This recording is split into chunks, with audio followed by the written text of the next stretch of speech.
Doctor, ചില കുഞ്ഞുങ്ങൾ രാത്രിയിൽ വാ തുറന്നുറങ്ങുന്ന കുട്ടികളുണ്ട്, അതുപോലെ കൂർക്കം വലിയുള്ള കുട്ടികളുണ്ട്. അപ്പോൾ സ്പ്രേ അടിച്ചാലും സർജറിയൊക്കെ കഴിഞ്ഞാൽ പോലും ഈ കൂർക്കം വലിയും വാ തുറന്നുറങ്ങുന്ന മാറാത്ത കുട്ടികളുണ്ട്. അപ്പോൾ അതിന് മരുന്നും സർജറിയും അല്ലാതെ എക്സസൈസ് എന്തെങ്കിലും ഉണ്ടോ?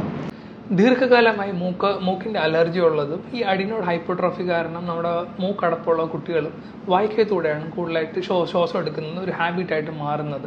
ഇങ്ങനത്തെ കുട്ടികളിൽ നമ്മൾ ഈ സ്പ്രേ കൊടുത്താലും അല്ലെങ്കിൽ നമ്മുടെ ഓപ്പറേഷൻ അഡിനോയിഡക്ടമിക്ക് ശേഷവും ഈ ഹാബിറ്റ് നിലനിൽക്കാൻ ചാൻസ് ഉണ്ട്.